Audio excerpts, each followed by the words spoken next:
නමෝ තස්ස භගවතෝ අරහතෝ සම්මා සම්බුද්දස්ස නමෝ තස්ස භගවතෝ අරහතෝ සම්මා සම්බුද්දස්ස නමෝ තස්ස භගවතෝ අරහතෝ සම්මා සම්බුද්දස්ස පරිහාන ධම්මං වෝ දේසිස්සාමි අපරිහාන ධම්මං තීති. ධර්මානුශාසනාවෙහි සදහැබර අනුග්‍රහක දායකත්වයේ ධර්මින් ධර්මානුශාසනාව පටිගත කරන අවස්ථාවට සහසම්බන්ධ වෙන්නා වූ පවුලේ දූදරු ඥාතිහිත මිත්‍රාදීන් මූලික කොට ඇති මේ මොහොත ධර්මානුශාසනාවක් ශ්‍රවණය කිරීම නැරඹීම සඳහා ඉඩකඩ වෙන් කරගත්තා වූ සදහැබර පින්නතුනි, අපේ දහම් පෙළවල් තුල මේ මොහොතට යොමු වෙ තිබුණේ ගැඹුරු මාතෘකාවක්. මේ අයගේ ආරාධනා පත්‍රිකාවේ තියෙනවා නිවන් මගට උපනිශ්‍රේ වෙන ස්වාමීන් වහන්සේ කැමති පරිදි ධර්ම දේශනාවක් කියලා. ඒ මගේ කැමැත්ත පරිදි මම මේ මාතෘකාව වෙනස් කරලා සරල බණක්, නමුත් සියල්ල ඇතුළත් ධර්ම දේශනාවක් කරන්න සෝදානම් වෙන්නේ. එමෙන් සහභාගී වෙන හැම දෙනාගේම විශේෂයෙන් දරු පිරිසක් එහෙමත් සිටිනවා. මෙයාට මේ මම කියන දේ අපබ්‍රංශයක් වෙන්න බෑ. අපබ්‍රංශ කියන එකේ තේරුම නොතේරෙන කියන එක. තේරෙන දෙයක් වෙන්න ඕන. ඒ අනුව මේ වන විට ඔබත් මමත් සමහරට මගවල් ඔක්කගේම ඔබේන නැති වෙන්න පුළුවන්. අධ්‍යාපන මං පෙත් කීපයක් පහු කරලා තියෙන්න පුළුවන්. පාසල, දහම් පාසල පිරිවෙන. මේ සියල්ල තුළ ඔබ බුදුදහම ඉගෙන ගත්ත අය සහ ඊට අදාළ සාමාන්‍යයෙන් අපේ රටේ බුදුදහම විෂයක් වශයෙන් පෙළ වෙන අය හරි අඩුයිනේ. පාස් අය වෙන්න පුළුවන්. ඒ දක්වා හෝ ඩී දක්වා. ඒ තුළ ඔබ කල්පනා කරන්න පුළුවන් ඉගෙනගත්ත විෂයන් අනුව විශාල දෙයක් තියෙනවා බුදු සමය ඉගෙන ගන්න කියලා. බුදුන් වහන්සේ ලෝ පහළ වෙන්න පෙර පෙරුම් පිරෝ තැන් පටන්, පස්මහ බැලුම් බැලූ තැන් පටන්, කුමාරෝත්පත්තිය පටන්, දුෂ්කරක්‍රිය කළ තැන් පටන්, බුද්ධත්වයට පත් වූ තැන් පටන්, අනතුරුව බුද්ධ ධර්මය කියන එක බුද්ධ චරිතය, බුද්ධ ධර්මය, ශාස්ත්‍ර ඉතිහාසය, බෞද්ධ සංස්කෘතිය, බෞද්ධ ශිෂ්ටාචාරය ඔස්සේ අවුරුදු 1700ක ඉතිහාස ගමන් මගක් සියල්ල දැනගත යුතුයි කියලා දරුවන් උපකල්පනය කරන්න පුළුවනි. විෂයක් වශයෙන් නම් ප්‍රශ්න ඉදිරිපත් කළාම පිළිතුරු ලියන්න මේවා දැනගන්න ඕන. නමුත් ජීවිතයේ සැපවත් කරගන්න, ජීවිත දුකක් නැතුව ගත කරන්නට මේ තරම් විශාල දෙයක් දැනගන්න නෑ මේකේ. මම ඔබට මාතෘකාවක් ගත්තනේ මේකේ පද දෙකයි තියෙන්නේ. මේ පද දෙක ඔබ තුලින් තේරුම් ගන්න පුළුවන් නම් ඔක්කොම දැනගන්නවා වෙනවා. අපි මේ හැදුණු වැඩුණු පරිසරයේ මේ බුදු සමයේ තේරුම් අරන් අනුගමනය කිරීම අතිශය අපහසු දෙයක් බවට කවුදෝ මන්දපත් කරලා. අපිට මේක කරන්න බැරි දෙයක් බවට, මදිග ගමනක් ආයත දෙයක් බවට අදහසක් අපේ හිතට දීලා. මම මෙහෙම කතා කරන්නේ අද ඊයේ මෙතෙන්ට ආපු කෙනෙක් වශයෙන් නෙමෙයි. ළමා කාලේ පහු කරලා බැලුවොත් ඔබ ගත කරන ජීවිතයේ තරුණයෙක් වශයෙන් අවුරුදු 10ක් විතර ගත කරලා, අනතුරුව මහානකමේ අවුරුදු 40ක් විතර ගත කරලා, මේ දෙපැත්තෙම අත්දැකීම් සහිතව කතා කරන්නේ. ඒ වගේම පුදුම පොත්පත් සංඛ්‍යාවක් බුදු සමය සහ වෙනකුත් දර්ශන පිළිබඳ හදාරීමේ ප්‍රතිඵලයක් වශයෙන් මේ කතා කරන්නේ සාමාන්‍යයෙන් ඔබට ඔය අහන්න හම්බ වෙන ගෙදරක ධර්ම දේශනාවක් සම්ප්‍රදායික දේශනාවක් වගේ එකක් එහෙම නෙවෙයි. මේක ඔබේ ජීවිතයට හෙටපටන් එකතු විය යුතු ප්‍රායෝගික ක්‍රියාමාර්ගයක් වශයෙන් පැහැදිලි කරලා දෙන්න. ඊතරම් විශාලව නොතේරුණත් හෙටපටන්ම යම් කොටසක් ඔබට කරන්න පුළුවන්. දැන් බලන්න ඔබ අප හැමදෙනා භාෂා 2ක් හෝ 3ක් 4ක් ඉගෙන ගත්තා අය. බුද්ධ කාලීන සුනීත සෝපාක කියන්නේ රජ්ජුමාලා කිසాగෞතමී කියන්නේ උගන්නන එක සවන් දෙන්න හගින්සියෝ කන කපන අය නැත්නම් කට කපන අය තහනම් ඉගෙන ගන්න. අයන්න දන්නේ නැති අයටත් අනුගමනය කරන්න තේරුණ දෙයක් බුදු සමය කියන්නේ. ඔවුන්ගේ ජීවිතයේ කිසියම් දුකක් තිබිලා තියෙනවා ඒකෙන් නිදහස් වෙන්න ඔවුන්ට බුදුදහම හම්බ වෙලා තිබෙනවා සරල වෙලා තියෙනවා අනුගමනය කරලා තියෙනවා. ඇයි ඔබ අපි හිතන්නේ නැත්තේ සුනීතර සෝපාකට තේරුණ බුදු සමය අපට තේරෙන්නේ නැත්තේ අපි තරම් මන්ද බුද්ධිකද කියලා? අපිට වඩා කොතරම් බුද්ධිමත්ද? අපට මෙහි සරලව අප තුළ වෙමින් පවතින දේ සහ අපි කරන්න ඕන දේ පිළිබඳ අවබෝධයක් නැහැ. මේ ජීවත් වෙන මිනිසුන් තුළ අපට හොරෙන් වෙමින් පවතින දෙයක් තියෙනවා. ඒක අපි දන්නේ නැහැ එහෙම වෙන බව. බෞද්ධයින්ට විතරක් නෙවෙයි සමස්ත මිනිස් වර්ගයාටම. සත්තුන්ට හෝ වෙන කාටවත් එක කියලා දෙල වැඩක් නැහැ නිසා මිනිස් වර්ගයා ගැන කතා කරමු. මෙන්න මේ වෙමින් පවතින මාර්ගයේ ගියාම සැප 16න් එකකුත් දුක් 16න් 15කුත් හම්බ වෙනවා. ඒ බුදුන් වහන්සේගේ තක්සේරුව. මුළු ප්‍රමාණය ගත්තොත් 16 නම් එකක් හම්බ වෙනවා සැප. 15ක් හම්බ වෙන්නේ දුක්.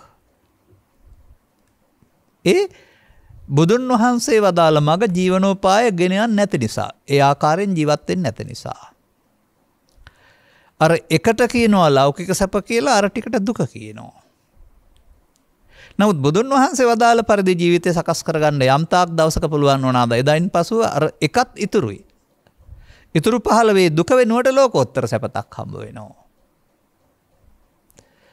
මේ ලෞකික ලෝකෝත්තර පදවල තේරුම දරුවෝ දන්නේ නැහැ. පියා ලොකු අය දන්නෙත් නැහැ. ඒවට සිංහල තේරුමක් හදාගත්තට ඒක අපතුලින් දකින්න හම්බ වෙන්නේ නැහැ. ලෝකෝත්තර කියන්නේ මේ ලෝකෙන් එහා පැත්තේ එහෙම නෙවෙයි. ලෝකපදය භූගෝල විද්‍යාව හෝ ඉතිහාසය උගන්වනකොට එක අර්ථයක්. බුදු සමයේ ලෝක කියන්නේ ලෞකික කියන්නේ ලෝකෙට අයත්. ලෝක කියන්නේ මේ මොහොතේ ඔබේ ඇස තුල, කන තුල, නාසය තුල යමක් සිදු වෙනවා. මේ මොහොතේ නෙමෙයි අවදි වූ තැන් පටන් නිින්දට යනතුරු. අන්න ඒක තුල සිදුවෙන්නා වූ සිද්ධියකට ලෝක කියනවා. එහෙම නැත්නම් දුකට ලෝක කියලාත් කියනවා, මේ සිද්ධියටත් කියනවා. ඒ දුකට අයත් කියන එක තමයි ලෞකික කියලා කියන්නේ. මේ ලෝක ස්වභාවය අපට උත්තරීතර වෙන්න පුළුවන්. එතකොට ලෞතුරු සැප හම්බ වෙනවා. දැන් බුදුවරු ලෝකෙට පහළ වෙලා ලෞකික සැප ප්‍රතික්ෂේප කළේ නැහැ. නමුත් ලෞතුරු සෝයක් මිනිස්සුන්ට දෙන්න උත්සාහ කළා. පාර වැරදී යන මිනිසාට පාර කියා දීමක් උන්වහන්සේ වදාරා පහ කරලා තිබෙන්නේ. උන්වහන්සේ ප්‍රකාශ කරනවා ඔබ යමක් කළ යුතුද දුකින් අත මිදීම සඳහා ඔබ විසින් ඒ කළ යුතුයි. තුම්හෙහි කිච්ඡං ආතප්පං. තථාගතවරු මඟ පෙන්වන්නන් පමණයි. මෙන්න මේ මඟ කෙනෙක් ජීවිතේ පුළුවන් තරම් ඉක්මනින් තේරුම් ගන්න ඕන. එතකොට එතනින් එහාට නිවැරදි කරගන්න පුළුවන්. අවාසනාවකට අපේ සමාජයේ කියන්නේ මට පෙර මගේ හිටි මව්පියන්ගේ මුතුන් මිත්තන්ගේ සමාජයේ එහෙම ජීවිතයට එකතු කරගත යුතු දෙයක් මේක කියලා කල්පනා කළේ නැහැ. ජීවත් වෙලා ඉවර වෙලා ධර්මශාලාවට ගිහින් සුදු ඇඳගෙන සිල් සමාදන් වෙලා බණ අහන අර ඔබ ඒක සමහරට අහලා ඇති සිව්වැදරුම් ආස ධර්ම කියලා බ්‍රාහ්මණ සමාජයේ තිබුණ එක. දරුවන් වශයෙන් ඉඳලා හරි හම්බ කරලා දරුවන් හදලා ඒවා දීලා පස්සේ කාලෙක සත්‍ය ගවේෂණයට යන එක. වානප්‍රස්ත සහ සන්න්‍යාසී. ඒක අපේ නෙමේ බ්‍රාහ්මණ ධර්මයේනේ තියෙන්නේ. නමුත් අපිත් නොදන්නාකමට මේක තමයි අනුගමනය කරමින් ඉඳලා තියෙන්නේ. බලන්න ධර්මශාලාවක මේ දවස්වල නම් එකතු වෙන්නේ නැති නිසා හොයන්න බෑ එකතු වුණාම ධර්මශාලාවේ සංයුතිය මොකක්ද කියලා. සංයුතිය කියන එක ඔබ දන්නව ඇතනේ. කුඩා දරුවන් 15 දෙනයි. 100ක් හිටියොත් මම මේ කියන්නේ. අවුරුදු 50 60 පැනපු උපාසකම්මල 65යි. පිරිමි 20යි. 20 50ට අතර අය බේත කොටත් හොයාගන්න නැහැ. ඒ ධර්මශාලාව කටේ කිරිසුදුගෙන ඇති සුරතලුන්ගේ ක්‍රීඩා මධ්‍යස්ථානයක් සහ ගෙදර දොරේ කරදර නිසා දවසක් වේක ගන්න ආපු වැඩිහිටියන්ගේ වැඩිහිටි නිවාසයක්. මේ අපේ රටේ පවතින තත්ත්වය. නමුත් මම උපමා ඉදිරිපත් කරනවා තේරුම් ගන්න බලන්න. එවන් කියන්නේ මේ බාහිර දෙයක් නෙවෙයි. වෙන්න ඕන දේ. ඔබ මේක සවන් දීලා නැතුව ඇති මම මේක කීප වතාවක් කියලා තියෙනවා. ඔය ලංකාවේ තියෙනවානේ එරමිනි ගොල්ලෙත් තියෙනවා ලුණු විලක් තියෙනවා පොල් පරීක්ෂණ ආයතනය කියලා එකක්. ඒගොල්ලෝ ඒ කලින් කාලට පැල රෝපණය කරලා පෝර සංයුතිය වෙනස් කරලා දාලා අස්සන්න වැඩි කරන හැටි හොයා ගන්නවා. ඒක ඕගොල්ලෝනේ පරීක්ෂණ වලට අයිති දෙයක්. එතකොට වසර කීපයක් මෙහෙම පරීක්ෂණ පවත්වපුවාම උන්ට හමු වෙනවා වැඩි අස්සන්න ලැබෙන පොහොර සංයුතිය. ඉත්තක නැත්නම් වල්ලක කියලා ඔබ කතා කරන වචනේ තියෙන්නේ ඉත්තක. ගෙඩි 10 නම් 20ක් වෙන්න 20ක් නම් 40ක් වෙන්න. එතකොට මේ අස්සන්න සමාජයට හම්බ වෙන්නේ. ඔවුන් නිර්දේශ කරනවා. මේ තරම් මේ කිලෝ ගාන ප්‍රමාණයක් මාස 6කට වතාවක් ගහකට යොදන්නයි කියලා වෙළඳපොළ නිකුත් කරනවා. මේ පෝර අරන් ඇවිදින් අපි මැරිච්ච ගස් වලට දැම්මොත් එහෙම අස්සන්න වැඩි වෙනවද? ගෙඩි හැදලා ඉවර වෙච්ච ගස් වලට කියනවා කනාටු ගස් කියලා. පෝර දැම්මොත් එහෙම අස්සන්න වැඩි වෙනවද? නෑ කොළ පාට වෙනවා විතරයි. මේ සමාජයට හොඳ අස්සන්නක් ලබා දෙන්න ඕන නම් මේ පොහොර දාන්න ඕන අවුරුදු 10 15 නාඹුල් ගස් වලට සහ පැලවලට. එතකොට ඒවා හැදී වැඩි අස්සන්න ලබා දෙනවා. මෙන්න මේ අස්සන්න වැඩිපුර ලබා ගත යුතු පැලෑටි වලට පොහොර දැමීම අපේ සමාජයේ කනාටු සහ මියගිය ගස් වලට පොහොර දාන්න යොදාන තියෙනවා. කවදාවත් සමාජයට අස්සන්න ලැබෙන්නේ නැහැ.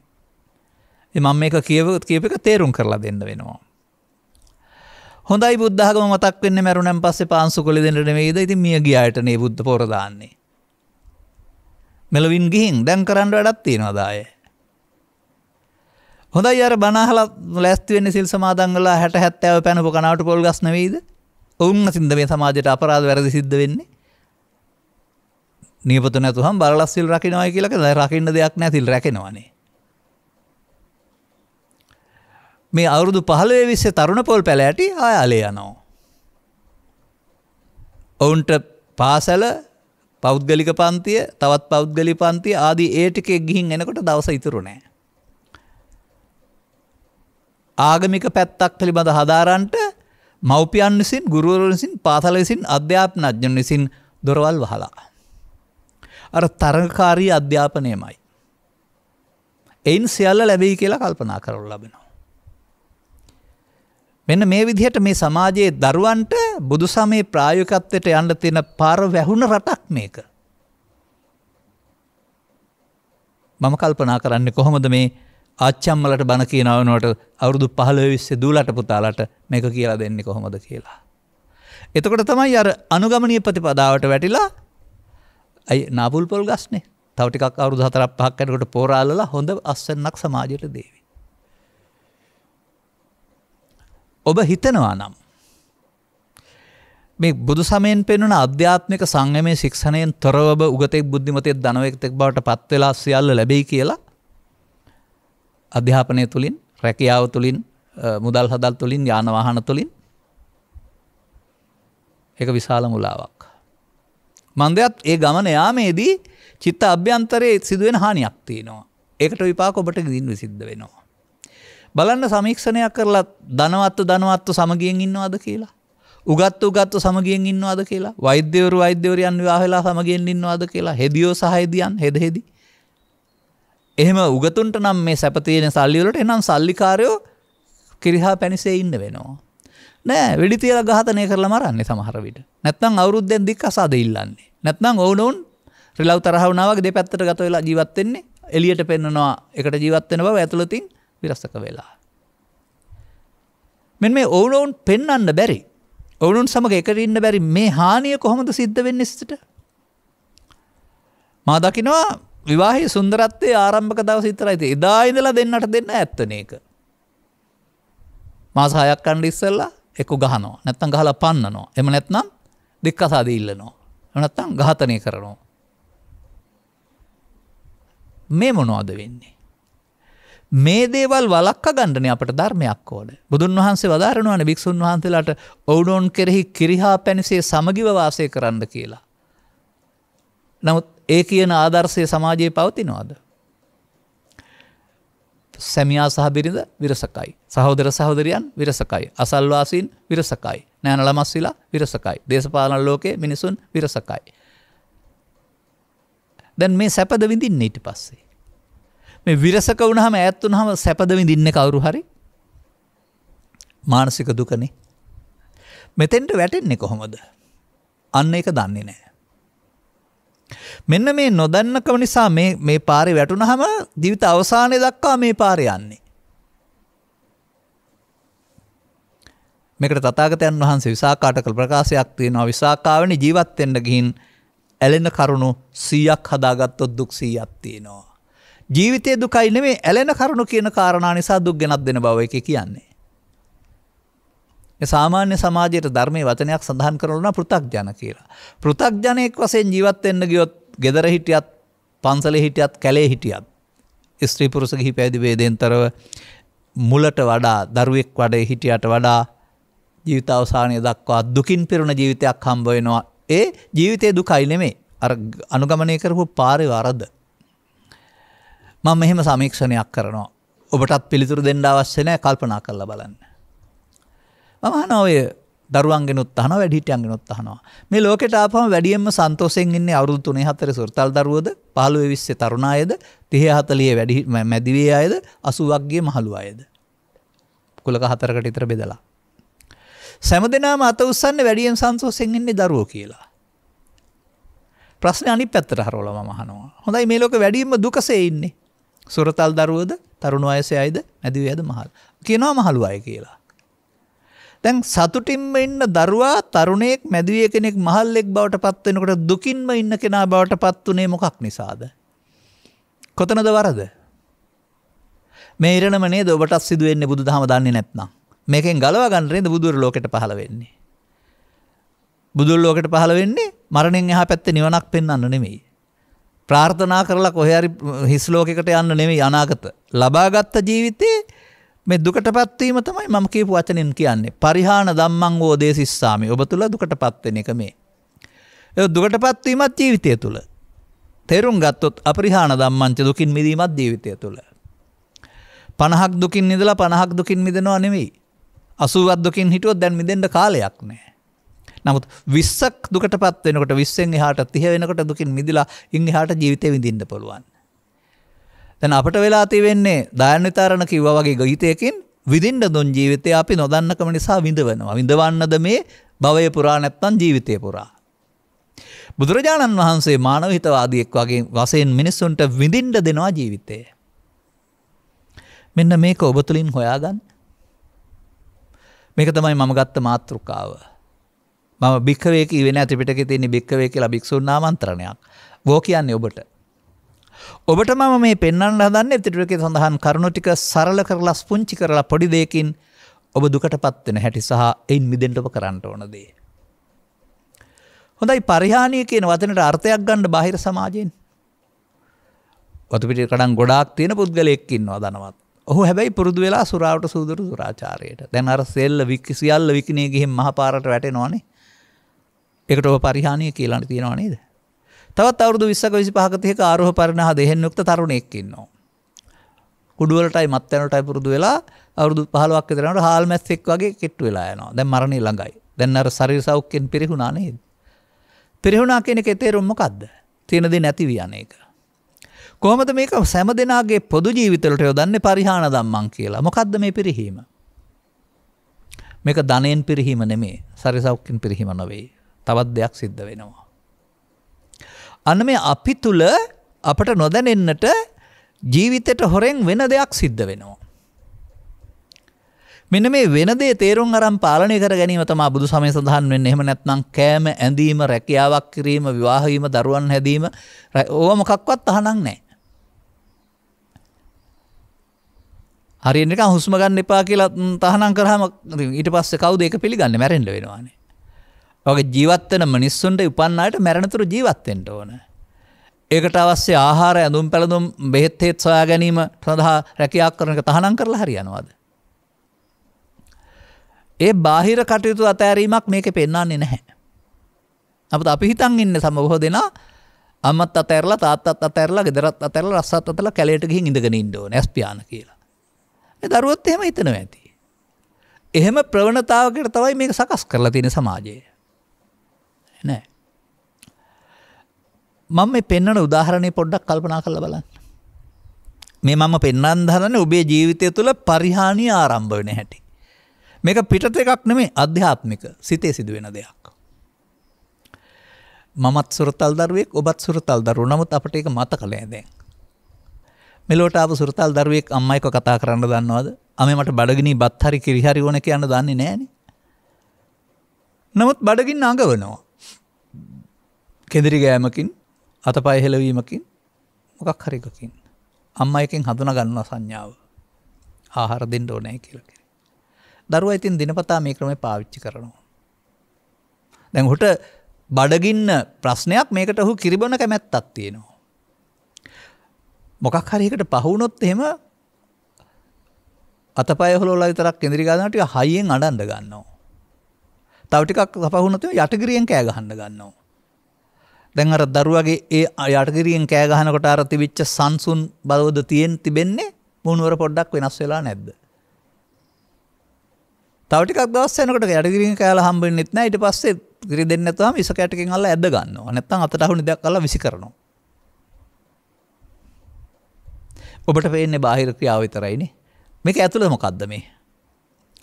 මෙහෙම මේ සුරතල් දරුවා hina වෙලා ඉන්න සුරතල් දරුවා මේ වෙලාවට අඬන්නේ සහ මූණ නරක් කරගන්නේ සහ අහුව එකක් පොළවේ ගහන්නේ ඇතුළත මොන හැඟීමක් නිසාද?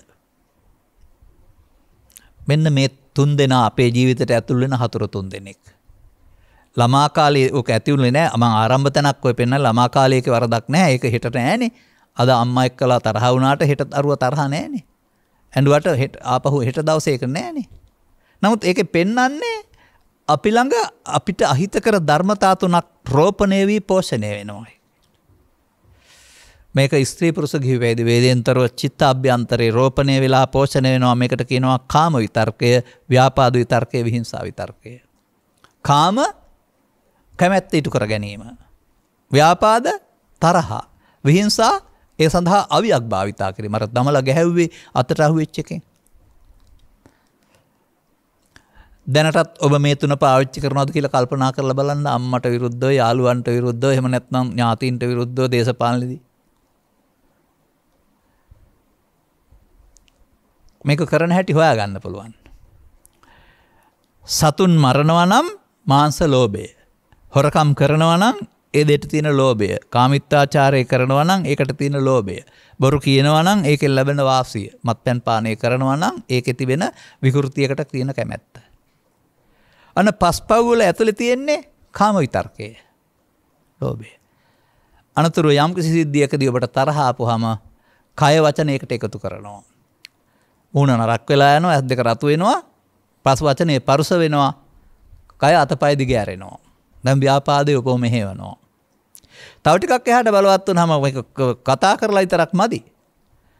දොස්තර මහත්තයා නම් විදනාලාව පොළවේ ගහනවා. පරිගණක විද්‍යාඥයා නම් පරිගණක වැඩ ගහන ඒක අල්ලලා පොළවේ ගහනවා. තව කෙනෙක් නම් අතට අහුණු දෙන් දමලා ගහනවා. ඒක උදැල්ල වෙන්න පුළුවනි, ඒක මුල්ලුව වෙන්න පුළුවනි. මේ තැනට අපේ කය වචන මෙහෙව්වේ ඔබද? මේ දැන් මේ hina වෙලා ඉන්න අපි එහෙම කරන්නේ නැහැ නේ කවදාවත්. මෙන්න මේ බලවේග 3 හඳුනා ගන්න. සෑමගෙනාගේම සිත්වල මේක ශ්‍රෝපණය වෙලා පෝෂණය වෙලා බලවත් වෙනවා. ළමා කාලයට වඩා තරුණ කාලයේ, තරුණ කාලයට මැදිවි, මැදිවි කාලේ මහලු කාලයේ දක්වා මෙන්න මේ පාරේ යනවා. මේකට බුදුහාමුදුරෝ දේශනා කරනවා පරිහාන ධම්මං ඕ භික්ඛවේ දේසිස්සාමි. බලන්න ඔබේ ජීවිතය ගැන නේද මේ කියන්නේ කියලා. ඉතින් මේක අවසානයේ දක්වාම ගියාපුහම මොකද වෙන්නේ? හොස්සාගෙන් මැස්ස යන්න බෑ, ඔක්කොම වැරදි. අවුව වැරදි, වැස්ස වැරදි, පින්න වැරදි, කන්න දෙන එක වැරදි, දෙන්න එක වැරදි, බලන් දෙන එක වැරදි, එන්නේ නැති එක වැරදි, ඇනුමක් ගෙනත් දුන්නත් ඒක වැරදි. සියල්ල වැරදි. ඉතින් ගිනිගත්ත ගිනි කබලක් වගේ නෙවෙයිද ඉන්න වෙලා තියෙන්නේ. බලන්නකෝ 80ක් විතර ගිය ආච්චිලා සීලා සන්තෝෂයෙන් ඉන්න වෙලාවක් තියෙනවද කියලා. මොනරක් කරගෙන නෙවෙයිද ඉන්න කියලා. දැන් මේ මොකද වෙලා තියෙන්නේ? මේකට කියන්නේ අපායක් හදාගෙන ගෙදරතොර ජීවිතය තුළ. දැන් විදවනවා. මේකට කියන්නේ සලායතන නිරය කියලා. සලායතන නිරය කියන එකේ තේරුම ඇහෙන් කනෙන් නාහෙන් දිවෙන් කයෙන් හදාගත්ත දුක. සලායතන ස්වර්ගෙකුත් තියෙනවා. ඔය කාලා බීලා විනෝද වෙලා උත්සව පවත්වලා සතුටු වෙන්නේ අපි. ඒ දරවල් හයෙන් ගන්න සතුට. සලායතන ස්වර්ගය. දැන් ඉතින් මේ සලායතන ස්වර්ගය හෝ සලායතන නිරය නෙමෙයි බුදු දහමෙන් පෙන්වන්නේ. මොකද සලායතන නිරය එතනින් අවසන් වෙනවා, ස්වර්ගයත් බිඳ වැටෙනවා. ඊට වඩා එහාට යන්න දෙයක්. දැන් එතකොට එහෙමනම් මේ බුදු සමය තුල අධ්‍යාපනය තහනම් කරන්නේ නැහැ. ඇඳුම් පැළඳුම් තහනම් කරන්නේ නැහැ. රැකියාව තහනම් කරන්නේ නැහැ. මාපිය යුතුකම් තහනම් කරන්නේ නැහැ. මොනවද වලකින්න කියලා තියෙන්නේ? මේවා තුල මීට හොරෙන් රෝපණයනේ පෝෂණය වෙන්නා වූ බලවේග තුනක් තිබෙනවා. මෙන්න මේ තුන අපට දුක් ගෙනත් දෙනවා.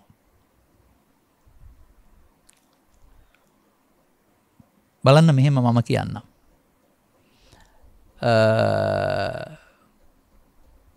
උදාහරණයක් දෙකක් මේ පෙන්වන්නේ මම.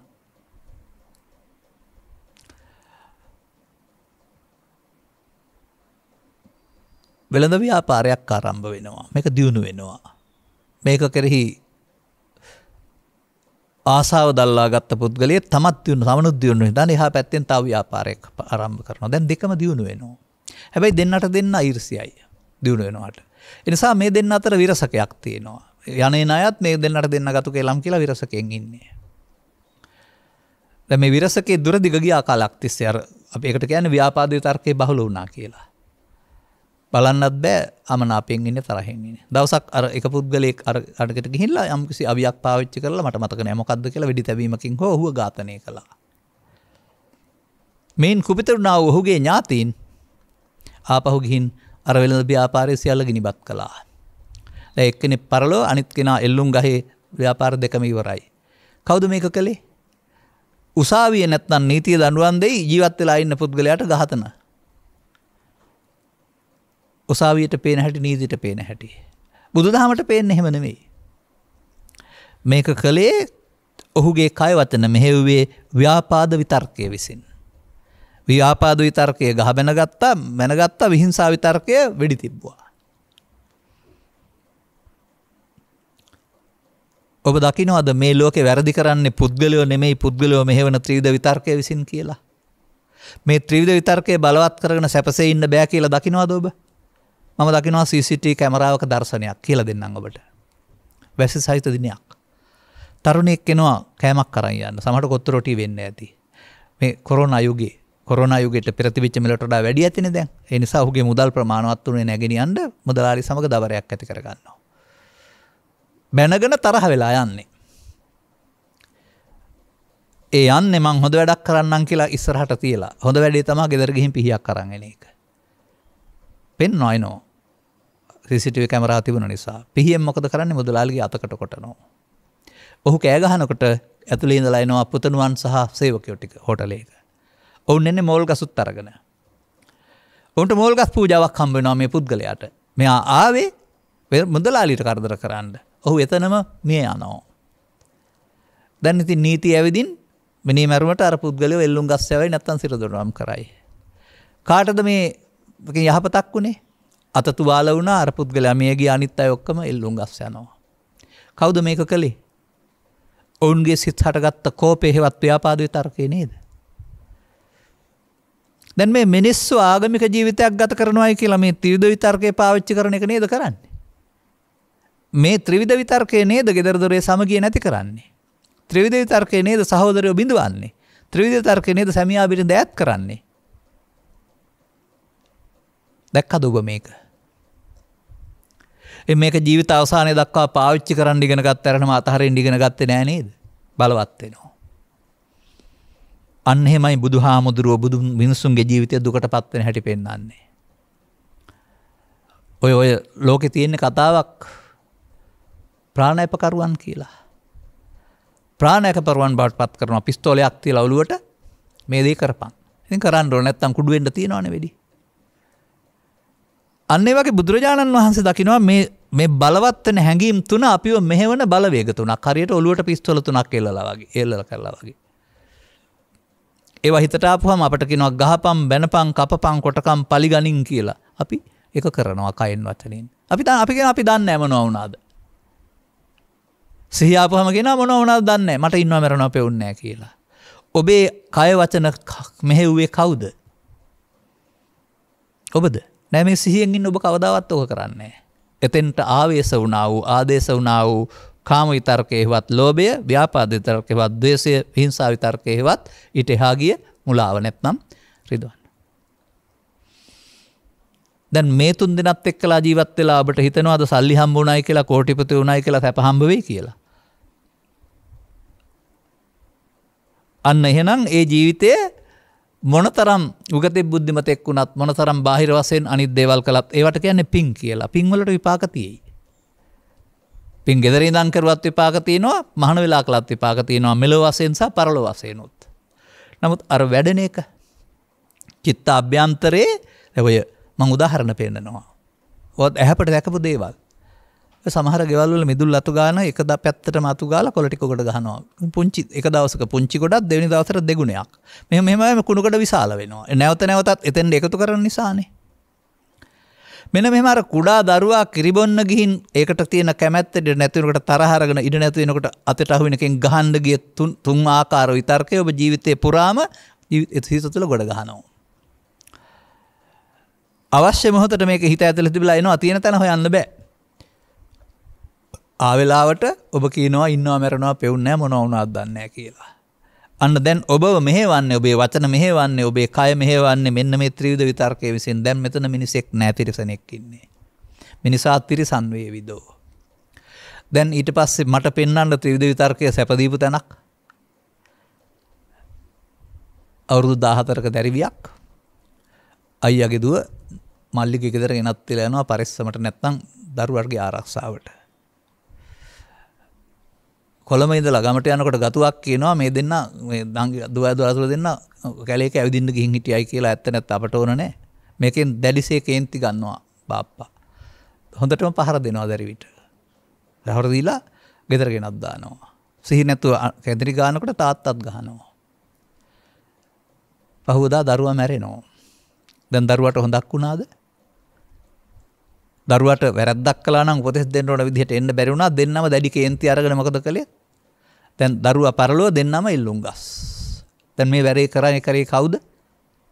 තාත්තයි බාප්පයිද? උන්ගේ ව්‍යාපාද විතර්කයේද? දැන් ඔබට තේනවද මේ ගෙදර හිටියත් කැලේ හිටියත් උගතෙක් වුණත් බුද්ධිමත් වුණත් ඔබ ලව්ව වැරදි කරවන්නේ ඔබ නෙවෙයි, මේ ඇතුළත තියෙනා වූ බලවේගය කියලා. ඉතින් ඕක පාසලට ගියාම අධ්‍යාපන තරඟේ මට මෙහෙමයි කියන්න තියෙන්නේ. පහේ පන්ති ඉගෙන ගන්න කාලේ මට තිබුණ ඩෙස් එකයි බංකුවයි එකට අලෝලා තියෙන්නේ. වාඩි වෙන්නත් තියෙනවා, පොත් තියන්නත් තියෙනවා. අපි 3 දෙනෙක් ඉන්නේ. මේ යාළුවෝ 3 දෙනා තෝරලා දැම්ම නැද්ද මට මතක නෑ දැන්. හැබැයි 3 දෙනා දක්ෂයි. ගුරුතුමිය එක තෝරලා දැම්මද නැත්නම් එකට අර හංගන්න නැතුව උදව් කරපු නිසා දස් වුණාද දන්නේ නෑ. පන්තියේ හොඳම දක්ෂයෝ 3 දෙනා. එතකොට කිසිවක් හැංගුවේ නෑ, දන්නේ නැති කෙනාට උදව් කළා.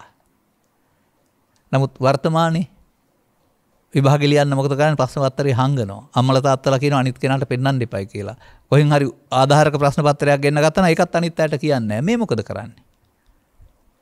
මේ ඊර්ෂ්‍යා කරන්න, බොරු කරන්න, වංචා කරන්න, එහෙම නැත්නම් අනිත් අයට නොපෙන්වා බොරුවක් කරනවා. දැන් ඉතින් කිරිඳිවැල පැත්ත ප්‍රදේශයේ තියෙනවා පෞද්ගලික පන්තියක්.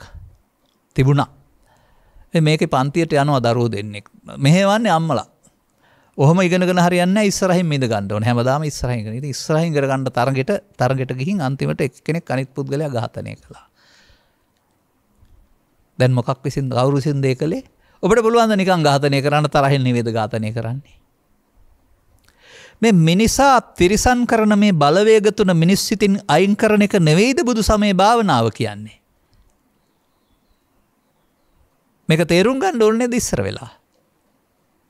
අන්න ඒක තේරුම් ගන්නවට බුදුන් වහන්සේ පැහැදිලි කරනවා පරිහාන ධම්මං ඕ දෙසිස්සාමේ. ඔබ පිරිහෙන හැටි. මේක 60 70 100 දක්වාම පිරිහිලා හරියන්නේ නැහනේ. අන්න බුදුබණ අහන්න හම්බ වෙනකොට 15 දී හම්බ වුණොත් එතනින් නතර වෙනවා. 20 දී හම්බ වුණොත් එතනින් නතර වෙනවා. 30 දී හම්බ වුණොත් එතනින් නතර වෙනවා. ඉන් එහාට අපරිහාන ධම්මං චේක වළක්වන මාර්ගේ යන්න පුළුවන් වෙනවා. මේ නිසා පරිහාන ධම්මං කියන්නේ ජීවිතේ අපරිහාන ධම්මං අනුගමනය කරන්න ඕන ජීවිතේ මේක ජීවිතය තුල තියෙන මාර්ගයක්. එහෙම උගන්වන්නේ නැහැ නේද? අහම්පාතලේ හරි ඉස්කෝලේ හරි පිරිවෙනේ හරි. මොනවා හරි ටිකක් උගන්වනවා බුද්ධ ආගම කියලා. බුදුහාමුදුරුවෝ ලංකාවට ආපු හැටි ජයශ්‍රී මහ බෝධිය වැඩම කරපු හැටි එහෙම නැත්නම් හින්ද හාමුදුරුවෝ ආපු හැටි ඕවා ටිකක් කටපාඩම්ගෙන බුද්ධ ආගම දන්නවා කියලා කියනවා. ඔක්කොම දන්නවා අපි ගැන මොකුත් දන්නේ නැහැ. ඒකනේ වෙලා තියෙන්නේ. අවුරුදු 2700ක දේවල් ඔක්කොම දන්නවා. අපේ සිතේ ත්‍රිවිධ විතර්කයේ ඉපදෙන හැටි බලවත් වෙන හැටි අපිව මෙහෙවන හැටි අපි දන්නේ නැහැ. එහෙනම් මම කියනවා බුද්ධ ධර්මයේ දන්නේ නැහැ. එහෙනම් ඔබත් මේ ලෝකේ අවුල් කරන්නේ බවට පත් වෙනවා. දැන් ඉතින් මම මේකට නමක් තියලා තියෙනවා. මේ හැඟීම හිතට ආපුවාම ගෙවල් වල හැන්දෑවට තියෙන ගිනි කිලිතන් දර්ශන. ඔබ දැකලා ඇති. ගහ ගන්නවා, බැන ගන්නවා, කපා ගන්නවා, කොටා ගන්නවා, හූ කියනවා, ගිනි තියා ගන්නවා. ඒ ගිනි කිලිතන් දර්ශන. කවුද මේක කරන්නේ? ඔබට පේන්නේ ඔබේ අතපය නැත්නම් කට. මට පේන්නේ සහ බුදුරජාණන් වහන්සේ දුටුවේ මේ චිත්තාභ්‍යන්තරයේ පෝෂණය වන මේ ලෝභය, දේශය, මෝහය ඔබ දුකටපත් කරන බවයි. දැන් පාලි පදයක් කියලා දෙනවා. ලෝභක්ඛය නිබ්බානං, දෝසක්ඛය නිබ්බානං, මෝහක්ඛය නිබ්බානං. බුදුසමෙන් නිවීම කියන්නේ ලෝභ, දේශ, මෝහ සීරෝ කරනවට. සීරෝ දන්නවනේ නේ. අන්න ඒක තමයි බුදුදහමේ පිළිවෙත කියන්නේ. ලබාගත් ජීවිතේ මේක හුඟක් වැඩි වෙන්න ඉස්සර වෙලා පටන් ගත්තාම නගින කලාව වෙනකොට බහින කලාව. අර වැඩි වෙන පාරට කියනවා අනුසෝතගාමී කියලා.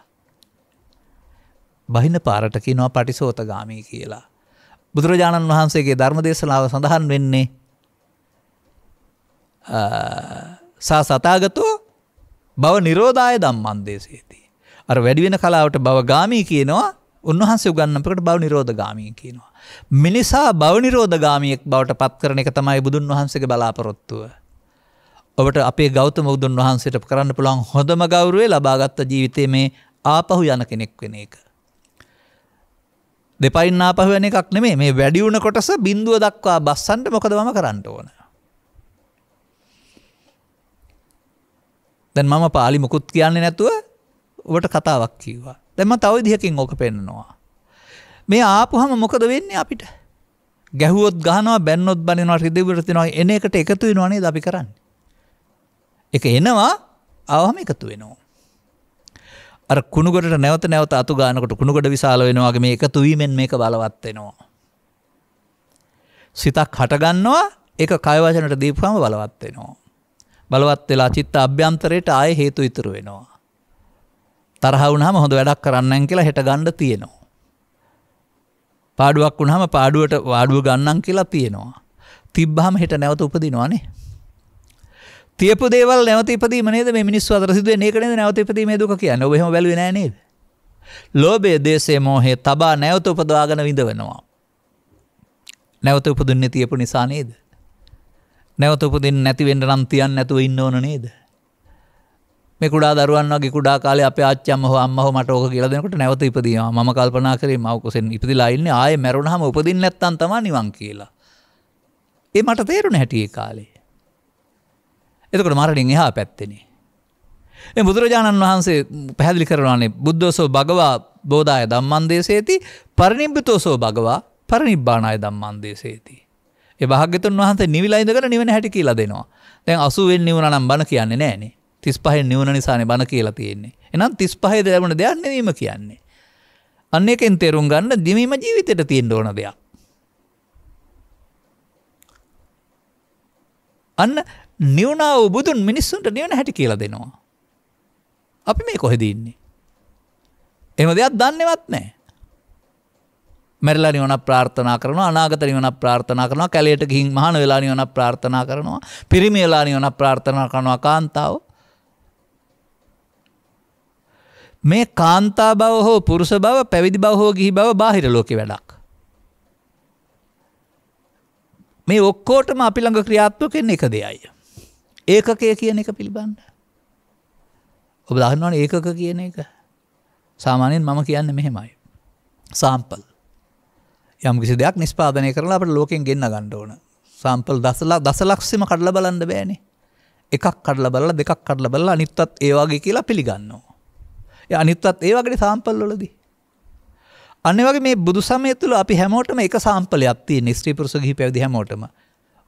ඔය ස්ත්‍රී පුරුෂ භාවයේ ගිහි පැවිදි භාවයේ වැදගත් නැහැ මේ දුකින් නැත වෙදෙන්න. ඒක ලෝකේ කතාවක්. අපි මේක බෙදාගෙන මොකද කරන්නේ? කාලකන්ණි ලෙස කාන්තාවන්ට මේක තහනම් කරලා. ආයේ මහාන වෙන්නත් බැයිලු අනාගත බුදුහාඳුර වෙනකල්. කොනතරම් බමුණු දහමක්ද මේ තියෙන්නේ? බමුණුනේ කාන්තාව කුස්සියට දැම්මේ. මම කියන්නේ කාටවත් තෙරෙහිවනේ මට තේරෙන නිසා. තේරුම් අරන් බලන්න ඔබව නවත්තන්න පුළුවන් කෙනෙක් නැහැ. බුදුහාමුදුරන්වත් බෑ නවත්තන්න. මේ ආපහු යන ගමනට ස්ත්‍රී පුරුෂ භාවයක් වැදගත් වෙන්නේ නැහැ. මොකද මේකට බලපාන්නේ ස්ත්‍රී පුරුෂ භාවය නෙමෙයි මේ ඇහැ තුල, කන තුල, නාසය තුල සිදුවන සිදුවීමට කියන්නේ පංචස්කන්ධය කියලා. පංචස්කන්ධයට ස්ත්‍රී පුරුෂ භාවයක් නැහැ. ඒක උපාදානස්කන්ධය බවට පත් කර ගැනීමෙන් දුක හට ගන්නවා. අන්න අර විතර්ක කියන කාරණාවලින් කරන්නේ ස්කන්ධ පහ උපාදාන කරගන්න එක. දැන් ඔබ තුල ඉන්නවා නේද ඔබට හතුරුකම් කරන දුෂ්ට බලවේගයක්. මොකද්ද මේකට කියන්නේ? අන්තරාමල කියන සූත්‍රයේ තියෙනවා ලෝභෝ අත්තං නජානාති, දෝසෝ අත්තං නජානාති, මෝහෝ අත්තං නජානාති. මේක ඉපදුනහම අර්ථය දක්න්නේ නැහැ. ධම්මං නපස්සති. මේකෙන් මොසපත් වුනහම අන්දෙක් අන්දන්තමං තදා හෝති යං ලෝභං සහතේ නරං. මිනිස්සෙක් කවුරු හරි මේකෙන් මොසපත් වුනහම අන්දෙක්. දැන් මේ අන්ධභාවයට මරුණන් පස්සේ ප්‍රතිකාර තියෙනවද? මේ අන්ධභාවයට අනාගත බුදු සාසනයේ ප්‍රතිකාර යොදලා අද රට හැදෙනවද? ඔන්න වර්තමාන මිනිසුන් බවට පත් කරන්න, සත්පුරුෂයන් බවට පත් කරන්න ඕන්ගේ සිත් වලින් එලවන්න ඕන යකෙක් ඉන්නවා. දැන් ඔය සමහර ගෙවල් වල යක්කු එලවන්නේ. යක්කු භූතය පේතෝ එලවනවා. කරදර නිසා එලවන්නේ නේ. අන්න ඒ වගේ බුදුරජාණන් වහන්සේගේ ඉගැන්වීම තුළ අපේ ජීවිතෙන් පළවා හැරිය යුතු සතුරෙක් ඉන්නවා. ඒක මහලු වෙනකන් හිටපුවම සතුරා බලවත් අමාරුයි එලවන්න. මේ සතුරා අපිට දුක් ගෙනත් දෙනවා නම් සතුරා ඉක්මනින් එලවන්න ඕන. මා දකින්නවා අවුරුදු 5 6 7 සොරතුරුට නම් තේරෙන්නේ නැහැ. නමුත් 15 20 පණිනකොට මේක තේරෙනවා. අවාසනාවක තරම අධ්‍යාපන තරංගයේ විසින් මේක කියලා දෙන්න අවශ්‍ය දරුවන් දහම් පාසලෙන් අයින් කරලා. පළමුව ධර්මාචාර්ය පන්ති අයින් වුණා. දෙවෙනුව දහම් පාසල් අවසානයේ අයින් වුණා. දැන් කොරෝනා කාලේ ගුරුවරු පන්ති දාලා ඉරිදට 10 වෙනි පන්තියක් නැහැ. දැන් ඉන්නේ කටේ කිරිස්නගෙද පුංචි අය විතරයි දහම් පාසලේ. ඉස්සරහට මේවා ඔස්සේ යන තරකාරීත්වය තුළ මේ දරුවන්ගේ ගිලිකිනි සද්දර්ශන බලන්න පුළුවන් වෙයි අත්තලා කිරි අම්මලට අම්මලා තාත්තලාට. මොනම ඉවසීමක්වත් නැතුව අර තුනම පාවිච්චි කරනවා. පේනවද මම පෙන්වන දේ? මේවා ලක්ව ගන්නයි ඕන. ඔබත් කල්පනා කරන්න කනාටු පොල් ගස් වලට පොර දානවා වෙනුවට කොහොමද මේ අවුරුදු 10 15 20 පැලෑටියට පොර ටිකක් දාන්නේ කියලා. ආපහු යන්න පටන් ගන්න ඕනේ. අධ්‍යාපනයෙන් ආපහු යන්නේ නැහැ. උගත්කමෙන් ආපහු යන්නේ නැහැ. ශරීර වැඩෙන එකෙන් ආපහු යන්නෙත් නැහැ. මොකොත් ලෝභය, දේශය, මෝහය වැඩි වෙනවා වෙනකොට සේ කරන්නේ කොහොමද? ඒක නැති වෙලාවට හදන්න බෑ. තියෙන වෙලාවක් තියෙනවා. සැගවිලා තියෙන නිසා තමයි අර තියපු නිසායි නැවත උපදින්නේ. කවුරු හරි එක්කලා හොඳින් ඉන්නවා නම් තරහ උපදින්නේ නැහනේ. අද තරහ වෙලා හෙට දකින්නකොට තියපු එක නෙවෙයි දෙන්නේ. පුද්ගලයා උදව් වෙනවා Taman තියපු එක නේද උපදින්නේ. ඉතින් එතකොට ඒ ද්වේෂයෙන් දැවෙනවා කියන එක නැවත ඉපදීමේ දුක නෙවෙයිද?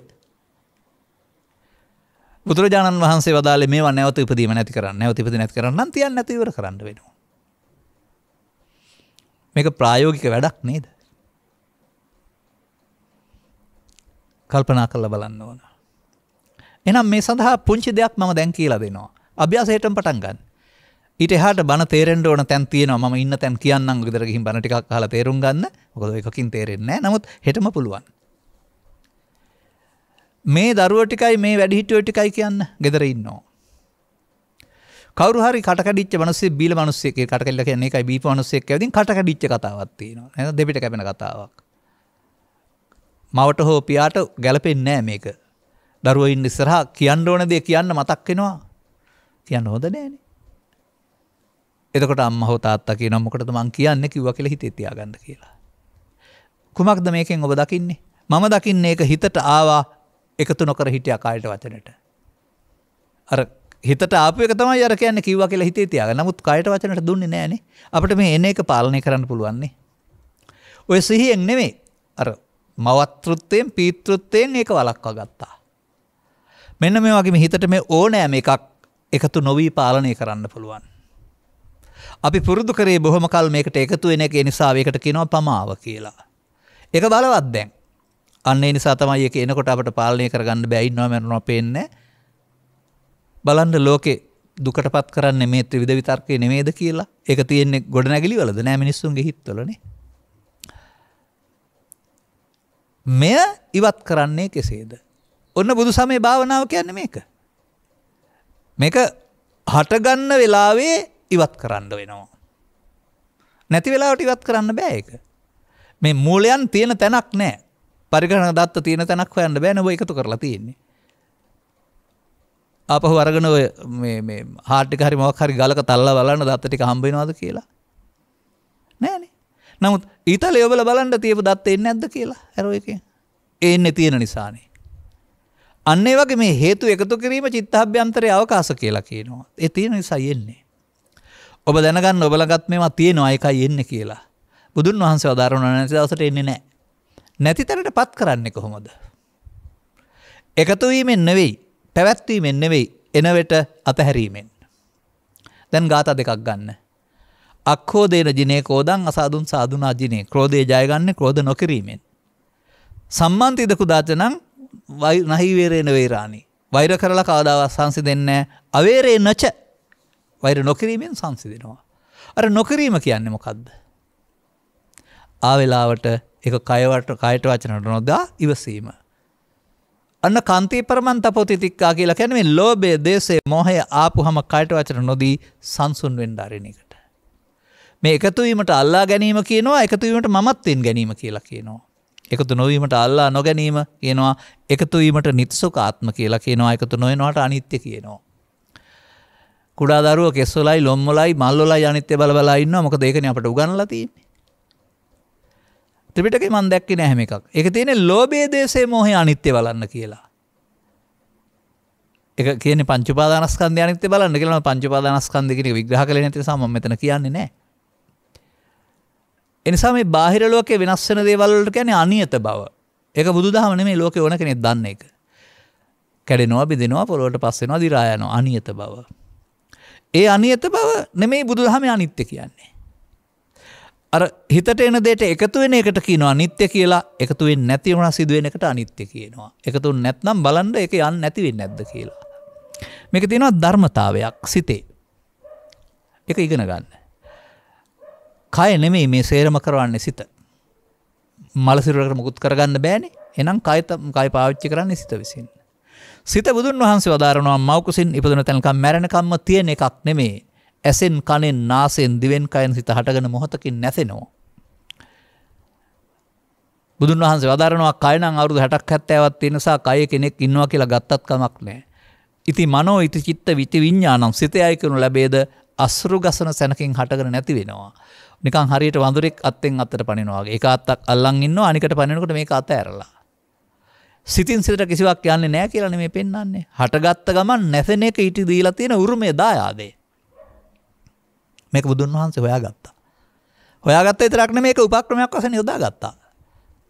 නාහං වික්කේ අඤ්ඤං ඒක ධම්මංපි සමනුපස්සාමි යං ඒවං ලහු පරිවත්තං යතේදං චිත්තං. අනි මම සිතතරම් වේගයෙන් නැසෙන දෙයක් දකින්නේ නැහැ බුදු ඇසින්වත්. ලහු වේගයෙන් පරිවත්තං වෙනස් වෙනවා. ඒකට උපමාවකුත් බෑ කියලා. එහෙනම් ලෝභය ආවත් එකතුනේ නැත්නම් ඉවර වෙනවානේ. ද්වේෂය ආවත් එකතු වෙන්නේ නැත්නම් ඉවර වෙනවා නේද? අපි නේද එකතු වෙලා පවත්තන්නේ.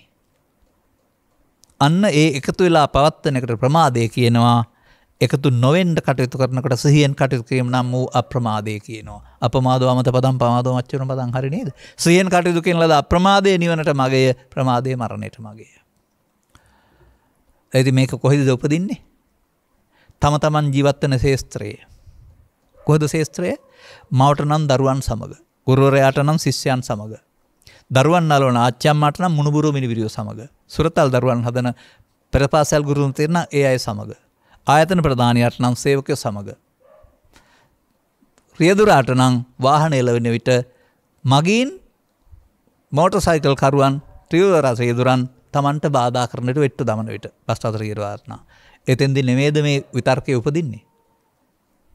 ඊට පස්සේ නෙමේද අත දිගහැරලා පරුස වචන දෙකක් කියන්නේ? තව ඊට පස්සේ ගියර් එක අතට අරගෙන යන්නේ මම දැකලා තියෙනවා.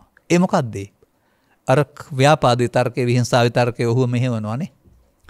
දැන් හොඳක්ද සිද්ධ වෙන්නේ එහාට ගියොත් දෙකොල්ලොම ඉවරයිනේ.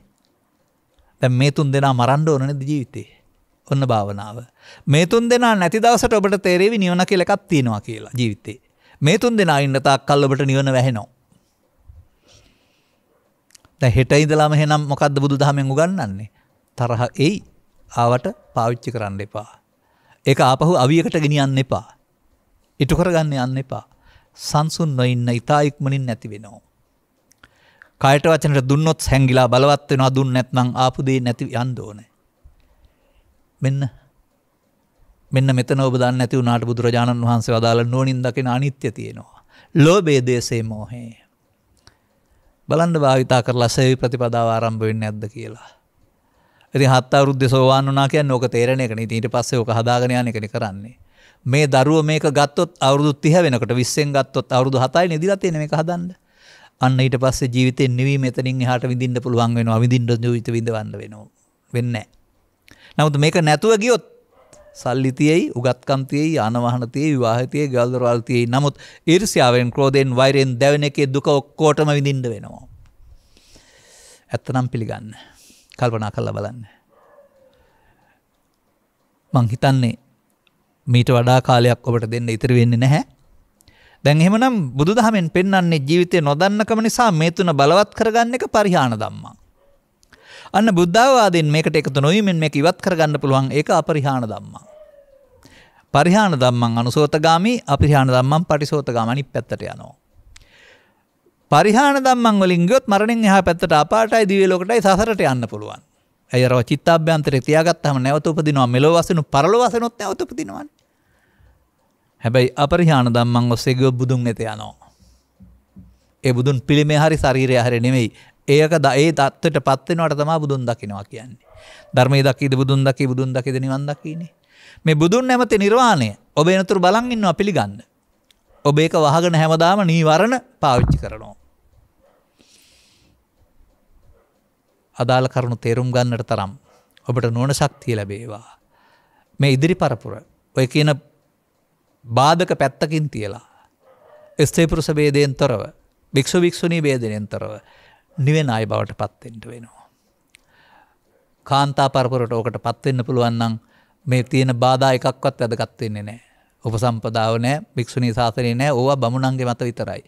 ස්කන්ධ පංචකයගේ අනිත්‍ය වලලා කෙලෙස් නසා ගන්න එක නවත්තන්න පුළුවන් ද ආණ්ඩුවට හරි, ස්වාමින් වහන්සේලාට හරි, නීති වලට හරි බුදුන්ටත් නවත්තන්න බෑනේ. අන්න එතකොට මේ කියන උපසම්පදාව නැති වුණාට, බුදුන් වහන්සේ නුදුන්න එහි භික්ෂු උපසම්පදාව නැති වුණාට ඔබට සරණාගම උපසම්පදාව හම්බෙලා ඇති බේම. මගෙන් ආරාධනා. මේ බුදු සමය භික්ෂුන් සඳහා පමණක් නෙවෙයි. ස්ත්‍රී පුරුෂ ගිහි පැවිදි සියලු දෙනා සඳහා. ඒ ලෝභ දේශ මොහ දුක් ගෙනත් දෙන්නේ හාමුදුරන් විතරද? දැන් අදාළ ශේස්ත්‍රවල මේක එන වෙලාවට අල්ලගන්න සිහිය තියෙන්න ඕන. මොකද පුරුදු වෙලා තියෙන වෙලාවට පාවිච්චි කරන්නනේ. ඒ සිහිය මුට්ට සති. එකතු නොවෙන්න දිනු කරන එක සම්මා සති. මේ සමාජයේ ඉදිරි පරම්පරාවට ධම්මස පාදා ගන්නට මේ අපේ කරුණු පැහැදිලි කිරීම හේතු ආසනාව වේවා, උපනිශ්‍රේ වේවා කියලා ප්‍රාර්ථනා කරමින් මම ධර්ම දේශනාව මෙතකින් අවසන් කරනු ලබනවා. දායකත්වය මෙම උතුම් ධර්මදේශනයේ සඳහා ප්‍රඥා නාලිකාව තුළින් විකාශනය කිරීම සඳහා සැදැහැති දායකත්වය දරනු ලබන්නේ ඕස්ට්‍රේලියාවේ කැන්බරා නුවර පදිංචි රංජනී ගුණවර්ධන, විපල ගුණවර්ධන, නිසල්, ජරඩ්, උපාලි, දුෂී, ක්‍රිස්ටන් සහ ශ්‍රී ලංකාවේ පදිංචි විජයරත්න, ජයරත්න, ගුණරත්න, කමලා, රාණිවනසිංහ, ප්‍රියන්ති, බන්දුල, තේජා, සුගත්, ලලිතා, ඉසිනී, ඉමාශිනී, අශේන්, ඉෂාර, එරන්දති, අනුරාධා, බන්දුල කුමාර වෙන්න ඇති එක්කෙනෙක් වෙන්න ඇති. සාලින්ද, ප්‍රතිභා, පියුමි, සුපුන්, ඩිලානි යන අය විසිනි. මෙතනත් මෙයා ඉන්න පුළුවන්. අරමුණු අතර අද දින 60 වන ජන්මදිනයේ දෙන කැන්බරානුවර පදිංචි රංජනී ගුණවර්ධන මහත්මියට මෙම උතුම් ධර්ම දානින් ජනිත වන්නා වූ පුණ්‍ය ශක්තිය මේක නම් ඉතින් සසර දුක් කෙලවර පිණිස උපනිස් වේවා කියලා තියෙනවා. මම නම් කියනවා නිදුක් නිරෝගී සුවපත් චිරජීවනයේ සහිත සුප උපන් දිනයක් පිණිස වේවා කියලා. ඉදිරි ජීවිතයේදී මේ අපරිහානීය ධම්මන් තේරුම් ගන්නට ලැබේවායි කියලා. එතකොට මේ දුක් කෙලවර වෙන්නේ නිකන් කෙලවර වෙන්නේ නැහනේ. එසේම දෙපාර්ශ්වයේම සහ පවුලට සම්බන්ධ සියලු දෙනා නමින් මිය ගිය දෙමව්පියන්, සහෝදර සහෝදරයන් සහ ඥාතිහිත මිත්‍රාදීන් පින් බලාපොරොත්තුෙන් සිටී නම් මෙන්න මේ වචන යොදන්න පුරුදු වෙන්න. මිය ගිය ඔක්කොටම පින් දෙන්න බෑ. ඒගොල්ලෝගේ බලාපොරොත්තුවක් තියෙනවා නම් ඒගොල්ලන්ට පරදත්ත උපජීවී කියනවා. ඒගොල්ලෝ අපි කරන දේ දකින නිසා දැකලා සතුට වෙන එකට අනුමෝදනය කියනවා. හරිද? මේ පින් අනුමෝදන් විත්වා. සුජීවත සිටින ස්වාමි පුරුෂයා, දරුවන් දෙදෙනා, සහෝදර සහෝදරයන් සහ ඥාතිහිත මිත්‍රාදීන් සියලු දෙනාට නිදුක් නිරෝගී සුවපත් භාවය ලැබේවා. සතර දුක් නිමා වී උතුම් නිර්වාණය සාක්ෂාත් වීම පිණිස මේ පුණ්‍ය ධර්මයට වඩා මෙම කරුණු පැහැදිලි කිරීමේ අවබෝධය තුළ ලබා ගන්නා වූ ප්‍රායෝගිකත්වයේ හේතු වාසනා වේවා. බුදුරදුන්ගේ ශ්‍රී සද්ධර්මයේ මනාව දේශනා කරන ලබන ගෞරවනීය දේශකයන් වහන්සේට නිදුක් නිරෝගී සුවපත් භාවයේ ප්‍රාර්ථනා කරන අතර ඉදිරියටත් මෙවැනි වූ ශාසනික කටයුතු වල නියැලීමට අවශ්‍ය ශක්තිය ධෛර්යය ලැබේවා. එසේම ලෝකවාසී සියලු දෙනාම කොරෝනා උදරින් මිදී නිරෝගීත් භාවය අත්කරගනිත්වා. ධර්ම ශ්‍රවණය කළ සියලු දෙනාටමත් සසර දුකින් එතර වීමට වෙරදරන සියලු දෙනාටමත් මෙම උතුම් පුණ්‍ය කුසල් නිර්වාණ මාර්ගයේ පූර්ණය පිණිස හේතු වේවා යන්න ඔවුන්ගේ ප්‍රාර්ථනයයි. ධර්ම දේශනා කරවාගෙන සහභාගී ධර්ම ශ්‍රවණය කොට ධර්ම දානයේදී දහම් පඬු පූජා කිරීමෙන් ජනිත කරගත්තා වූ සකල විදානිසංස ධර්මයන් මත පිහිටා පරලෝසෙපත් ඔබගේ ඥාති වර්ගයා ගෞරවයෙන් සිහිපත් කරන්ට උන්ට ධර්ම දානය දෙන්න බෑ. පින් බලාපොරොත්තු වෙනවා නම් පළමුව උපහාරයක් වේවා අපි එදුවට අනතුරුව පරලෝසෙපත් පින් බලාපොරොත්තු නම් පින් අනුමෝදන් කරන ජීවිතය සුවපත් කරගෙන මතු උපදිනා ජීවිතයකදී මිනිසත් බව ලබා ජීවිතයේ මුලදීම මේ පරිහාන මාර්ගයේ වළක්වාගෙන අපරිහාන මාර්ගයෙන් බුදුන් වහන්සේ වෙත යන පාර විවර කරගන්නට පරලෝසෙපත් හැම දිනාටම මං පෑදේවායි කියලා ප්‍රාර්ථනා කරන්න. උපන් දින සමරන්නා වූ රංජනී ගුණවර්ධන මහත්මිය ප්‍රමුඛ කොට ඇති එහි වාසය කරන අය, මෙහි වාසය කරන අය, ධර්ම ශ්‍රවණය කරන අය සහභාගී වුණ ඔබ හැම දිනාට මේ අවබෝධය තවදුරටත් මෙලොව වශයෙන් ජීවිතය නිදුක් නිරෝගී සුවපත් කරගන්න, දීර්ඝායු සම්පන්න කරගන්න, යන්නේන ගමන් බන් රැකියා ආදී කටයුතු දරුවන්ගේ අනාගත බලාපොරොත්තු සඵල කරගන්නට අවශ්‍ය ශක්තිය, ධෛර්ය, ආශිර්වාදය ලැබේවා. රෝග පීඩාවන් අවම වේවා, අලුතින් රෝග පීඩාවකටපත් නොවේවා. මේ කරුණ අවබෝධ කරගන්නට අවශ්‍ය කල්යාණ මිත්‍ර සේවනය ලැබේවා. ඒ තුලින් ඉහාත්ම වශයෙන් ඔබට මේ අනුගමනීය ප්‍රතිපදාව තුළ මේ දුෂ්ට ගති ලක්ෂණ තුන ජීවිතෙන් පළවා හැරීමට භාවිතා නොකිරීම නැමැති උපක්‍රමයේ භාවිතා කිරීම තුළින් ලබා ගන්න පුළුවන් සැනසීම කරා ළඟා වෙන්නට මෙම ධර්මානුශාසනාව අත්විවරමක් වේවා. ඔබට කරුණු පැහැදිලි කිරීම ඉදිරියේදී තවදුරටත් ධර්ම ශ්‍රවණය මගින් අවබෝධ කරගෙන අනුගමනය කරන්න පුළුවන් වෙයි. ඒ තුලින් බුදුවරු පැහැදිලි කරවදාලා වූ මේ පටිසෝතගාමීත්වයේ සැනසීමට හිමිකම් කියන්නට, ලෞතුරු සැනසීමට හිමිකම් කියන්නට මෙම ධර්ම දානය හේතු වාසනා වේවායි කියලා සාදු කියලා ප්‍රාර්ථනා කරගන්න. සබ්බීතිය වජ්ජන්තු සබ්බ රෝගෝ විනස්සතු මාතේ බවත් අන්තරායෝ සුඛී දීඝායුකෝ බව හැම දිනාටම තෙරුවන් සරණයි.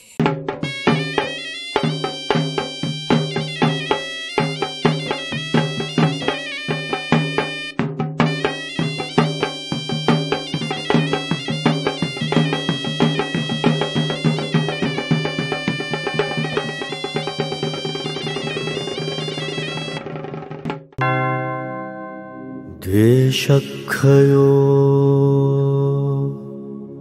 නිබ්බානං